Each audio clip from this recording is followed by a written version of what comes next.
YS Jagan తో aqua రైతులు సమావేశమయ్యారు. తమ సమస్యలను జగన్ కు వివరించారు ఆక్వా రైతులు. ఆక్వా రైతులు దారుణ పరిస్థితుల్లో ఉన్నారని అన్నారు వైఎస్ జగన్.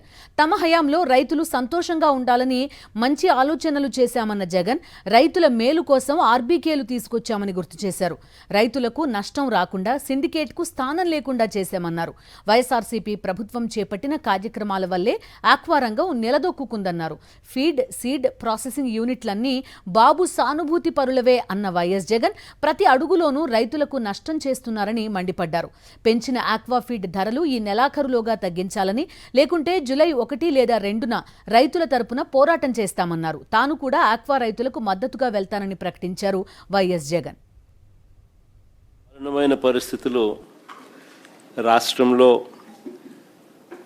రైతులైనా సరే, ఆక్వా రైతులైనా సరే ఎదుర్కొంటా ఉన్న ప్రత్యేకమైన పరిస్థితులు ఈరోజు రాష్ట్రంలో మనం చూస్తూ ఉన్నాం.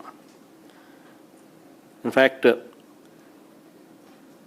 మన హయాంలో రైతు సంతోషంగా ఉండాలని, రైతైనా సరే ఆక్వా రైతైనా సరే సంతోషంగా ఉండాలని ఎప్పుడూ ఎవరు చెయ్యని విధంగా ఆలోచనలు చేసినాం. ఆ ఆలోచనలు చేశాం కాబట్టే రాష్ట్రంలో ఎప్పుడు చూడని మార్పులు కూడా చోటు చేసుకున్నాయి. అది వ్యవసాయ రంగంలో అయినా కావచ్చు, ఆక్వా రంగంలో అయినా కావచ్చు. రైతును చెయ్యి పట్టుకొని నడిపించే ఒక వ్యవస్థ తీసుకొని వచ్చి రైతుకు అండగా నిలబడాలి అని చెప్పి ఆలోచన చేయగలిగాం కాబట్టే రాష్ట్రంలో ఈరోజు దాదాపుగా 10,000 చిల్లర పైన ఆర్బీకేలు వచ్చినాయి.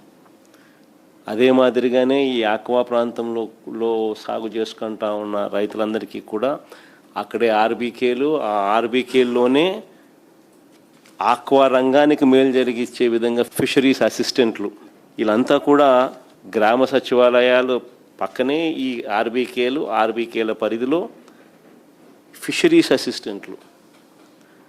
దాదాపుగా ఈ ఆక్వా ప్రాంతాలలోనే సాగుకు నాణ్యతతో కూడిన సీడ్ టెస్టింగ్ అయితేనేమి, ఫీడ్ టెస్టింగ్ అయితేనేమి, అన్ని విషయాలలోనూ చేయబట్టుకుని నడిపించే విధంగా 35 ఆక్వా ప్రాంతాలు, ఆక్వా రంగంలో ఎక్కువగా పండించే ఈ ప్రాంతాలు, ఈ నియోజకవర్గాలు, ఈ ప్రాంతాలు 35 ఇంటిగ్రేటెడ్ ఆక్వా ల్యాబ్స్ ఏర్పాటు చేయడం జరిగింది.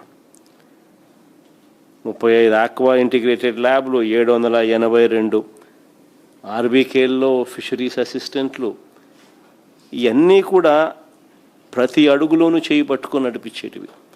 వీటికి తోడు అప్సడా చట్టం, ఏపీ స్టేట్ ఆక్వా డెవలప్మెంట్ అథారిటీని తీసుకొచ్చి దానికి ముఖ్యమంత్రి హోదాలో ముఖ్యమంత్రి దానికి చైర్మన్గా పెట్టి ప్రతి అడుగులోనూ కూడా రైతును చేయి పట్టుకొని నడిపించే విధంగా చర్యలు తీసుకుంటూ, సిండికేట్ అనేది ఎక్కడ కూడా రైతును ద్రోహం చేసే విధంగా ఉండకూడదు అని చెప్పి కట్టడి చేసే కార్యక్రమాలు కూడా జరిగాయి.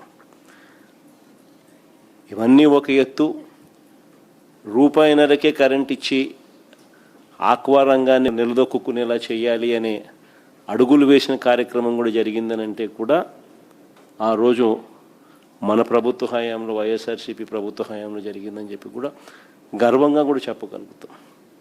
క్రమం తప్పకుండా ఇన్ఫ్యాక్ట్ రూపాయిన్నరకే కరెంట్ ఇవ్వడం వల్ల దాదాపుగా 3,300 కోట్ల సబ్సిడీ కూడా మనమే ఇచ్చినాం. అంతకుముందు మనం ఆక్వా రంగానికి రూపాయిన్నరకే కరెంటు ఇవ్వాలి అని మన మేనిఫెస్టోలో పెట్టి ఇంప్లిమెంట్ చేసే కార్యక్రమం చేసినాం.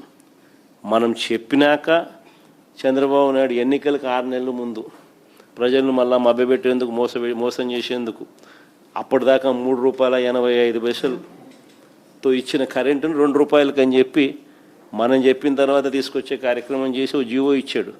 కనీసం అక్కడ చిత్తశుద్ధి లేదు. జీవో ఇచ్చాడు కానీ ఆ 330 కోట్లు కూడా మళ్ళీ మన ప్రభుత్వం వచ్చిన తర్వాత మనం రిలీజ్ చేసినాం.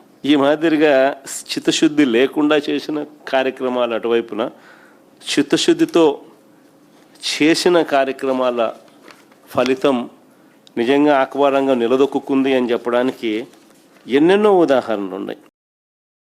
మరిన్ని అప్డేట్స్ కోసం ఛానల్ను సబ్స్క్రైబ్ చేయండి. నోటిఫికేషన్స్ కోసం బెల్ ఐకాన్ పై క్లిక్ చేయండి.